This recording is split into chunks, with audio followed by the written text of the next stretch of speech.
축복합니다. 오늘은 교리별 성경 연구 31번째 화해에 대한 것입니다.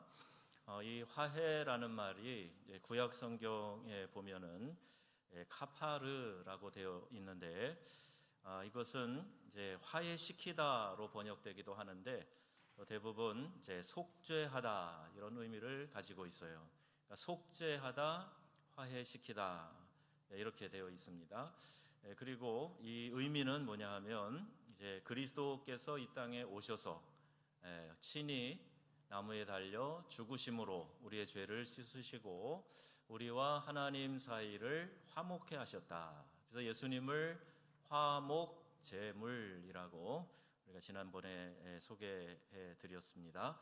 하나님과의 화해를 이루도록 친히 제물이 되셔서 속죄의 어린 양으로 이 땅에 오셔갖고 죽어주셨다. 이것을 우리가 말씀을 앞에서도 드렸어요. 오늘 핵심 진리 보시면 화해는 하나님께 대한 인간의 관계 개선을 말한다 그랬고요. 또 인간은 그리스도의 죽음에 의하여 하나님께 대한 회개와 예수님에 대한 믿음으로 하나님과 화해되었다 이렇게 말할 수 있습니다. 이제 여러분들에게 교환을 나눠드리는데 오늘은 성경 찾는 게 그렇게 많지는 않은데 어떤 때 보면 굉장히 많아요. 그래서 집에 가서 좀 다 찾아보시라 그러는데 찾아보시나요?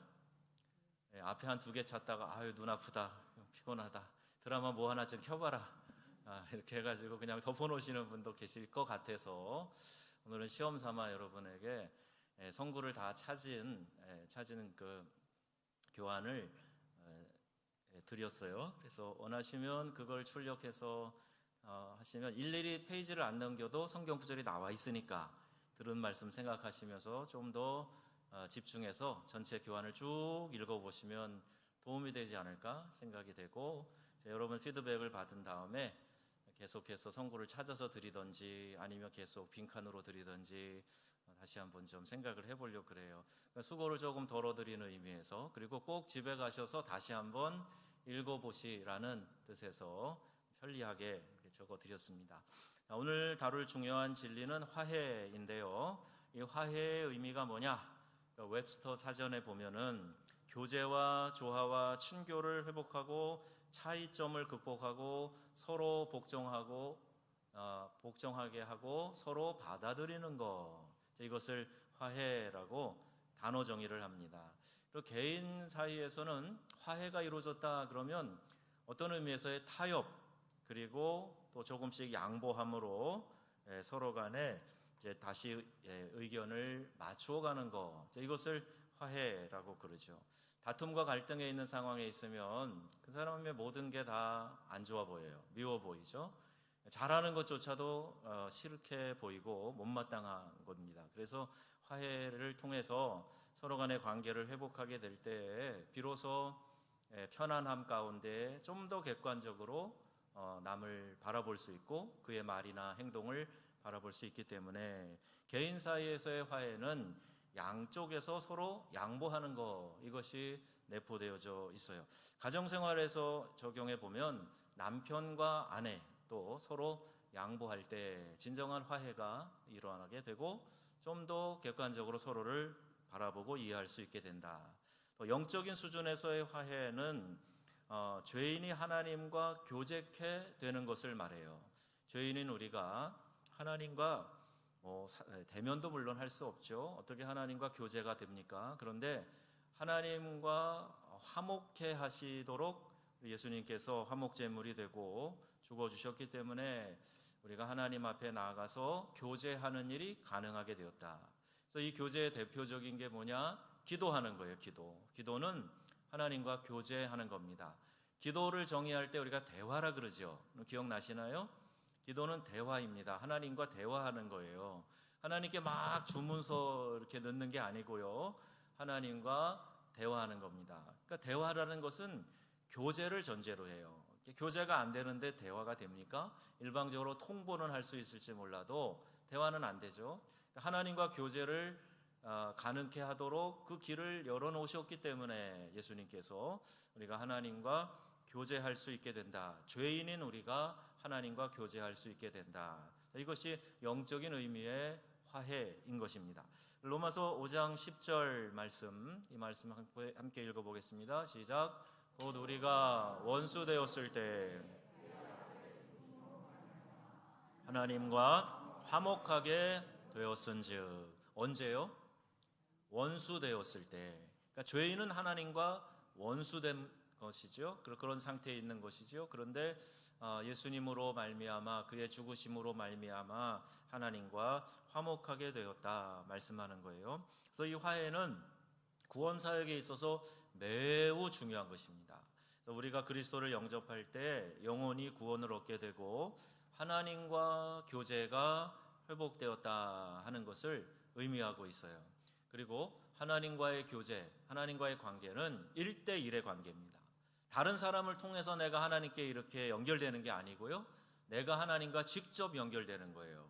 그래서 여러분이 이제 코람데오라는 말 좋아하시는데, 키엘케골은 신 앞에 선 단독자 이런 말을 했어요. 하나님 앞에 나 홀로 서는 겁니다. 내 부모님이 아무리 신앙이 좋아도요, 내가 하나님과의 관계가 없으면 구원을 못 받는 거예요. 내가 하나님과의 관계가 친밀하지 않으면 내가 하나님 앞에 나아가 기도하며 교제가 일어나지 않는 거죠. 그래서 우리가 각각 자기의 신앙으로 하나님을 경험하고 하나님과의 교제를 갖게 됩니다. 우리가 예수님을 영접했을 때 영혼이 구원을 받음과 동시에 하나님과의 이 교제의 관계가 회복이 된 거예요. 관계를 텄다 그러잖아요. 우리 사람 사이에 하나님과의 관계를 트게 된 겁니다. 그래서 여러분, 이 특권을 마음껏 이용하시기를 바라요. 요한복음 1장 12절에도 영접하는 자 곧 그 이름을 믿는 자들에게는 하나님의 자녀가 되는 권세를 주셨다 그래요. 자녀 되는 건 권세입니다. 자식이 부모에게 막 당당하게 요구하잖아요. 해준 거 하나도 없어도. 그런 것처럼 우리가 자녀 됐기 때문에 하나님께 나아갈 수 있는 거, 이게 큰 권세예요. 그리고 하나님 앞에 무엇이든지 간구할 수 있고 그 하나님과의 교제, 소통이 일어나게 됐다. 이게 교제가 회복이 됐다 말씀하고 있는 거죠. 그래서 이것을 우리가 적극적으로 누려야 돼요. 우리 옛사람은 이제 지나갔고 이제 새 사람이 되었는데, 이 새 사람은 그리스도의 새로운 피조물인 것이고 하나님과의 교제가 가능한 그런 영적인 존재가 된 겁니다. 죄송하지만 하나님 믿지 않는 사람, 예수님을 나의 구주로 영접하지 않은 사람, 성령이 그 안에 내주하지 않는 사람, 그 사람은 어떤 방법으로든지 하나님과 소통을 할 수 있는 길이 없습니다. 길이 없어요. 하나님이 내 안에 계셔야 하나님의 영으로 새 사람이 되고 영의 깃들임이 있는 사람만이 하나님과 교제, 소통이 가능한 거예요. 자, 11절 말씀, 5장 11절 읽어볼까요? 그뿐 아니라 이제 우리로 화목하게 하신 우리 주 예수 그리스도로 말미암아 하나님 안에서 또한 즐거워하느니라. 아멘. 우리 기독교 신앙은 하나님을 즐거워하는 거예요. 내가 하나님을 기뻐하고 즐거워하는 것이 우리의 삶의 본분입니다. 여러분, 다른 종교들 보면 다 그렇지 않아요. 가까운 이슬람교만 봐도요, 알라 신에 대해서 두려움의 존재, 두려움의 대상이에요. 그리고 죽어도 저울에다가 선행과 악행을 달아가지고 악행이 더 많으면, 그쪽이 무거우면 지옥 형벌 당하게 하는 거예요. 그러니까 항상 너무너무 이제 신에 대한 두려움, 이런 마음들이 있어요. 근데 우리 기독교에 말하는 경외감은 그런 게 아닙니다. 아버지를 사랑하고 아버지를 존경하는데, 그런데 아버지가 이렇게 막 만만하고 싶진 않아요. 그런데 아버지 사랑한단 말이에요. 우리 한국 사람들은 그런 경험들이 많이 있어요. 유교적 가풍이 있다 보니까 아버지가 막 친구처럼 놀아주고 그러지 않았어도 아버지라는 존재만으로 날 사랑하고 또 내가 아버지를 사랑하고 이것을 느끼고요, 그 안에서 즐거워하는 교제의 관계가 있단 말이죠. 하나님과 우리의 관계가 그런 겁니다. 우리를 막 벌 주시고 엄하게 하시고 그래서 하나님을 경외하는 게 아니고요, 즐거워하고 기뻐하고 사랑하기 때문에 하나님이 우리에게 주시는 자녀의 특권을 누리면서 살아가는 거예요. 그 원인이 어디서부터 기인하느냐? 예수님이 화목해 하신 것에서부터 시작이 되는 겁니다.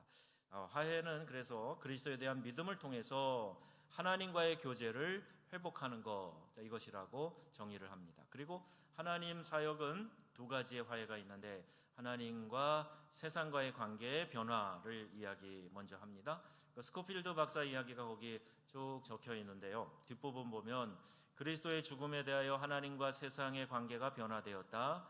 죄로 인한 장벽은 없어져 버렸다. 그리고 심판을 받아야 마땅한 곳에 하나님의 긍휼을 나타낼 수 있게 되었다. 이렇게 표현하고 있어요. 베를린 장벽이 무너진 것처럼 하나님과 우리 사이에 죄의 장벽이 무너져 내렸다. 그리고 성소와 지성소를 가르고 있던 휘장이 위로부터 아래로 쫙 찢어졌죠. 언제요? 예수님이 십자가에서 운명하셨을 때. 그래서 우리가 하나님 앞에 담대히 나간다. 지성소로 들어갈 수 있다. 이런 영적인 의미가 이제 부여된 거예요. 장벽이 없어지고 심판받아 마땅한 죄인이 이제 하나님의 긍휼을 입게 되고 더 나아가서 하나님의 자녀의 권세를 누리며 살게 되었다. 이 이야기입니다. 자, 그래서 고린도후서 5장 19절 말씀 같이 볼까요? 시작. 고린도후서 5장 19절. 곧 하나님께서 그리스도 안에 계시사 세상을 자기와 화목하게 하시며 그들의 죄를 그들에게 돌리지 아니하시고 화목하게 하는 말씀을 우리에게 부탁하셨느니라. 아멘. 여러분 1만 달란트 탕감받은 예화가 기억나시죠? 1만 달란트 탕감받았어요. 갚을 수 없는 그 엄청난 금액을 그냥 없다고 없애준 거예요. 변제해 줘 버렸어요. 그러니까 우리가 스스로 어떤 노력으로도 어떤 대가로도 구원을 받지 못하는데 하나님이 그냥 예수 그리스도라는 그 대속의 제물을 통해서 우리를 구원하셨단 말이에요. 그러니 그 화목해 하는 말씀을 우리에게 당부하셨고 이 복음을 전하라고 말씀하시는 거예요. 하나님께서 죄인 속에 또 화해를 이루어 주신 것은 십자가의 보혈에 기초한 이 화해이고 아버지에 의하여서 하나님의 뜻 가운데 이루어졌다. 골로새서 1장 21절 22절 다 같이 시작. 전에 마음으로 원수가 되었던 너희를 이제는 그의 육체의 죽음으로 말미암아 흠없고 책망할 것이 없는 자로 그 앞에 세우고자 하셨으니. 아멘. 우리의 죄악으로 원수 되었던 우리를 그의 육체의 죽으심으로 화목하게 하셨다. 그리고 거룩하고 흠없고 책망할 것이 없는 자로 그 앞에 세우고자 하셨다 말씀합니다. 하나님께서 이루신 것이죠. 또 아버지께서는 모든 충만으로 예수님 안에 거하신다. 골로새서 1장 19절 오늘 우리 본문 바로 앞에 그것을 기록하고 있어요. 본문 20절 말씀을 다시 한번 읽어보겠습니다. 그의 십자가의 피로 화평을 이루사 만물 곧 땅에 있는 것들이나 하늘에 있는 것들이 그로 말미암아 자기와 화목하게 되기를 기뻐하심이라. 아멘. 첫사람 아담으로 말미암아 인류의 죄가 들어왔죠. 그리고 모든 자연이 황폐케 됩니다. 자연이 땅이 함께 저주를 받아요. 그런데 두 번째 아담인 예수 그리스도로 말미암아 그가 화목제물이 되시고 그의 피로 화평을 이루게 하셔서 하늘에 있는 것들이 그로 말미암아 자기와 화목하게 됨을 기뻐하셨다. 이렇게 말씀하고 있습니다. 또 그리스도의 완성된 사역은 세상을 구속하셨다. 히브리서 2장 9절 말씀에 나와요. 우리에게 이와 같은 은혜를 주셨다는 것이 거기 본문으로 기록되어 있죠. 그리고 로마서 3장 24절 말씀도 같이 읽어보겠습니다. 그리스도 예수 안에 있는 속량으로 말미암아 하나님의 은혜로 값없이 의롭다 하심을 얻은 자 되었느니라. 아멘. 여러분 교환에 있어요. 다 속량으로 말미암아 하나님의 은혜로 값없이 의롭다 하심을 받았다. 그러니까 모든 것은 다 하나님께서 이루어 주신 거예요. 우리가 거기다 뭘 보탠 게 없어요. 하나님이 그 구원의 길을 다 이루어 놓으셨고 그 속량, 그 속전 그것도 하나님이 자기 피로 갚으셨고 그 은혜를 우리에게 베풀어 주셨어요. 그러니까 우리는 값 없이 의롭다함을 얻은 겁니다. 다만 하나님께서 제시하신 이 구원의 길을 받아들이기만 하면 되는 거예요. 대가를 지불하는 게 아니라 하나님의 이 사랑과 은혜, 이 구원의 길을 내가 그냥 인정하고 받아들이면 되는 거예요. 예수님이 날 위해 돌아가신 것, 그분이 내 죄값을 치러주신 것, 하나님이 그 사랑하는 아들 독생자를 이 땅에 보내셔서 누구든지 저를 믿는 자마다 멸망하지 않고 영생을 얻게 하려 하셨다는 것, 이것을 내가 마음에 믿고 받아들이면 값없이 의롭다 하심을 얻게 된다. 이것이 복음 중에 복음이고 하나님의 은혜입니다. 여러분, 대가를 지불해서 구원 얻는다 그러면 얼마나 치열하겠어요? 그리고 어떤 사람은 할 수 있는 능력이 있겠지만 어떤 사람은 그렇지 못해서 안타까워하는 그런 상황이 벌어지지 않겠습니까?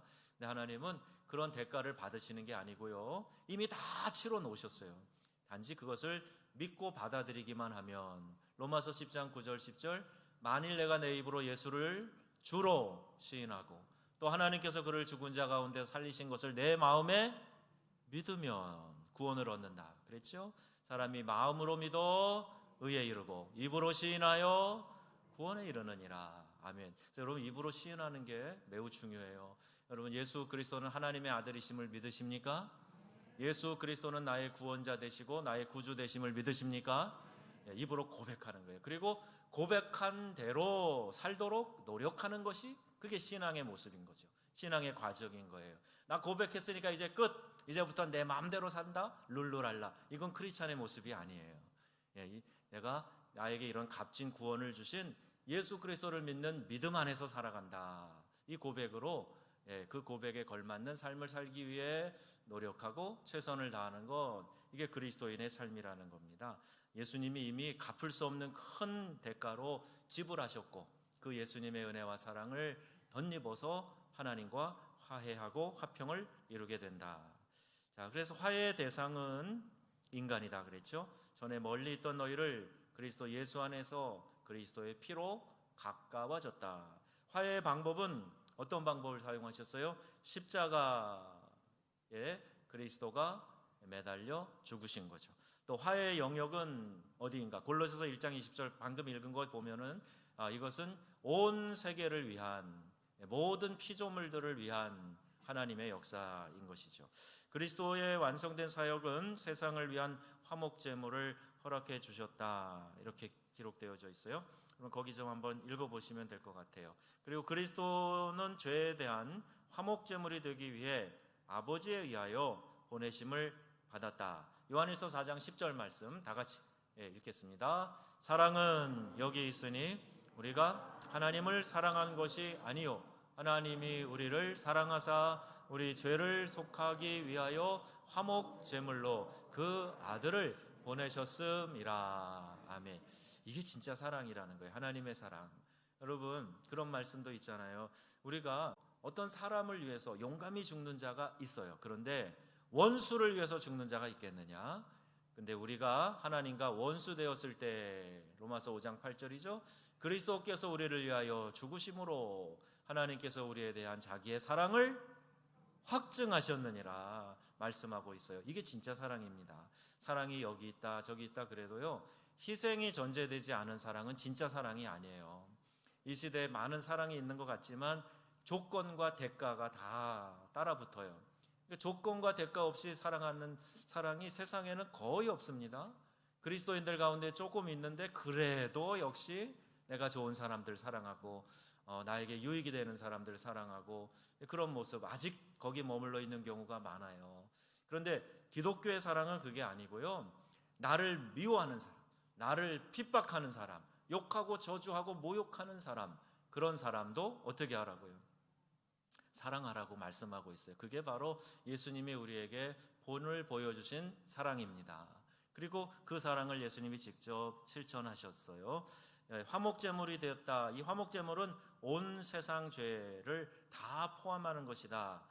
우리 죄를 위한 화목제물이니 우리만 위할 뿐 아니요 온 세상의 죄를 위하심이라 말씀하고 있습니다. 과거 예수님 이전에, 예수님 세대, 예수님 이후에 온 세상의 사람들의 죄를 예수님이 지시고 단번에 십자가에서 죽으심으로 화목제물로 일회성이죠. 그걸로 모든 죄를 다 용서해 주셨다 말씀하고 있어요. 또 그의 피로써 믿음으로 말미암아 화목제물이 됐다는 말씀이 로마서 3장 25절인데 다시 한번 읽어보겠습니다. 시작. 이 예수를 하나님이 그의 피로써 믿음으로 말미암아 화목제물로 세우셨으니 이는 하나님께서 길이 참으시는 중에 전에 지은 죄를 간과하심으로 자기의 의로우심을 나타내려 하심이니. 아멘. 그의 피로써 또 믿음으로 말미암는 화목제물로 세우셨다. 여러분, 이 피에 대한 얘기는 구약의 제사 제도를 연상하시면 된다 말씀드렸어요. 특별히 신약의 구약이라고 할 수 있는 히브리서에 보면 이 제사의 이유, 의미 이런 것들이 잘 설명이 되어져 있죠. 히브리서 9장 12절입니다. 염소와 송아지의 피로 하지 아니하고 오직 자기의 피로 영원한 속죄를 이루사 단번에 성소에 들어가셨느니라. 아멘. 자기의 피가 누구의 피예요? 예수 그리스도. 통자로 시작하는 그 교회에서 말하는 거 아닙니다. 그 사람의 피가 아니에요. 예수 그리스도의 피로 영원한 속죄 이루사 단번에 성소에 들어가셨다 말씀하고 있어요. 하나님은 사랑의 하나님이시지만 동시에 공의의 하나님이셔서 지은 죄를 그냥 간과하실 수 없어요. 그냥 눈 감아주고 없다 이렇게 하실 수가 없어요. 그래서 이 죄값을 치르기 위해서, 이게 하나님의 공의를 만족해 하기 위해서 죄의 형벌을 예수님이 당하신 겁니다. 나 대신에. 그러니까 누군가가 그 죄를 대신 당했으면 또 그 죄를 물을 수 없는 거예요. 그래서 우리는 예수님 때문에, 그분이 우리를 위해서 속죄의 대속의 죽음을 죽으셨기 때문에 우리는 죄 없이 값 없이 의롭다 하심을 얻게 되었다. 그걸 로마서의 교리로 말하면 칭의라고 말씀을 드렸습니다.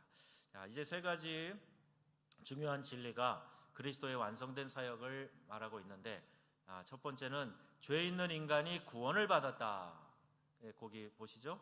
그리스도의 고귀한 피로 샀기 때문에, 우리를 구속, 값을 지불하고 샀기 때문에 죄 있는 인간이 구원을 받았다. 또 그 인간은 하나님께 화해되었다. 하나님과 화목을 이루었다는 거예요. 또 하나님께서 화목되셨다. 그리고 설명을 어떻게 하냐면, 하나님께서는 그의 피로써 믿음으로 말미암는 화목제물이 되도록 보내신 그의 아들의 죽음에 만족하셨다는 겁니다. 이 만족이라는 말은 아까 말씀드린 공의의 의미로 생각하시면 돼요. 그렇게 해서 하나님이 하나님의 사랑도 이루시고 그 공의도 이루신 거예요. 그것을 공의를 만족해 하셨다. 이렇게 표현하고 있습니다. 자, 화해 사역에서 이제 마지막 부분입니다. 그의 임무는 그리스도인들에게 주어졌는데 이 화해 사역이라고 말씀하고 있고요. 화목해 하는 직분을 우리에게 주셨다는 거예요. 그리스도로 말미암아 우리에게 화목해 하는 직분을 맡기셨다 하는 겁니다. 이 복음을 가지고 살면서도 여전히 불화한 것은 기독교의 복음을 잘 실천하고 있지 못한 거죠. 그래서 화목해 하는 자로 살아간다. 핍박하는 남편에 동일하게 안갚음해야 되겠다라는 마음으로 호시탐탐 기회를 노리고, 반격의 기회가 왔을 때 이때다 하고 그동안 모아놨던 힘을 용수철처럼 튀어 올라가면서 갚으려고 하는 것, 이게 기독교 복음이 아닌 거예요. 그래서 여러분, 이 말씀의 원리를 잘 적용해서 화목해 하는 일에 내가 직분을 받았다. 우리 지난번에 피스메이커 사역에 대해서 쭉 시리즈로 같이 말씀을 들었는데, 화평케 하는 자가 하나님의 아들, 딸인 거죠. 하나님의 아들, 딸이라 일컬음을 받게 된다. 화평케 하는 일은요, 선택이 아니에요. 우리 이 화목의 직을 우리 모두가 맡았기 때문에, 이미 하나님과 우리 사이를 예수님께서 이렇게 화목케 하고 화평케 하셨기 때문에 그 직을 가지고 세상 가운데에서도 사람과 사람 사이에 화평케 하는 자로 살아가라 말씀하고 있습니다.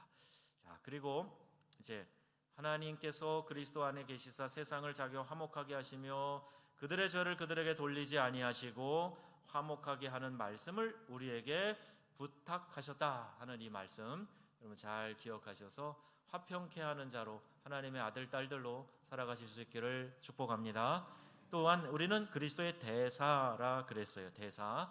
고린도후서 5장 20절입니다. 시작.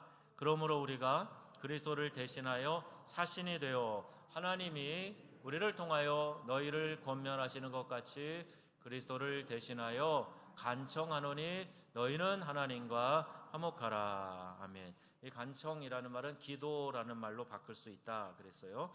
대사는요 어느 나라에 이제 주재하는 거죠. 거기 주재하고 상주하는 대표자인 거예요. 그러니까 그 우리 나라가 대한민국의 대사가 프랑스에 있으면 주 프랑스 한국 대사관의 대사인 거죠. 그래서 그 대사관 전하 공간은 한국 땅처럼 여기는 겁니다.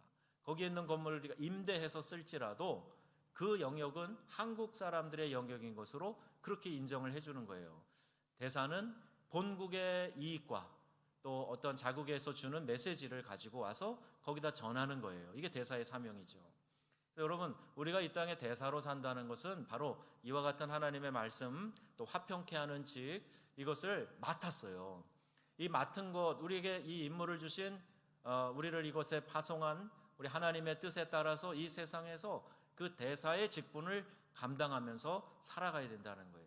너희는 그리스도의 향기니, 너희는 그리스도의 편지니, 너희는 그리스도의 대사이니, 이렇게 말씀하시는 게 동일한 비유입니다. 그리스도의 향기를 드러내고, 편지는 그 읽는 사람이 메시지를 거기서 읽으면서 메시지를 받는 거 아니겠어요? 우리를 통해서 예수님이 보여지게 하는 거예요. 우리가 또 하나님 나라, 하나님 아버지의 뜻, 이것을 전하는 책임을 맡은 대사로 살아가는 것. 결국 그들을 하나님과 화목케 하는 일, 이것을 하기 위해서 우리가 이 땅을 살아가고 있다는 겁니다. 올 한 해는요, 여러분, 화평케 하는 일에 많은 열매를 맺는 성도님들이 다 되시기를 바랍니다.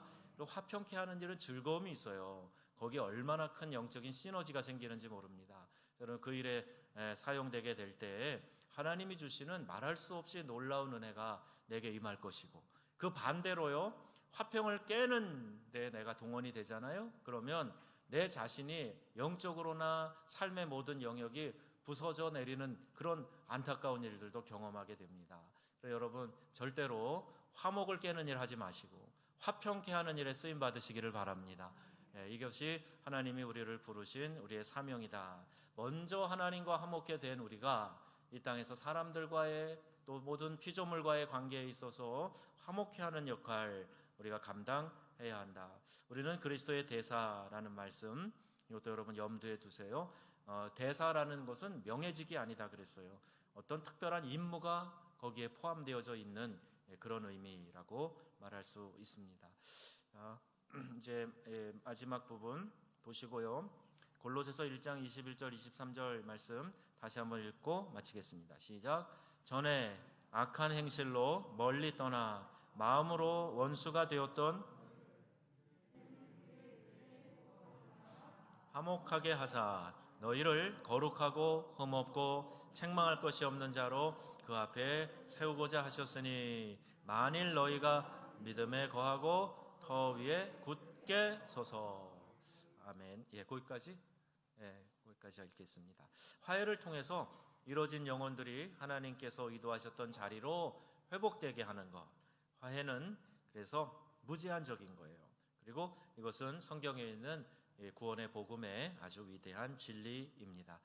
이제 화목하는 일에 여러분 원리를 아셨고 또 분부도 받으셨으니 화목케 하는 일에 크게 쓰임 받는 우리 모두가 되기를 주님의 이름으로 축원합니다.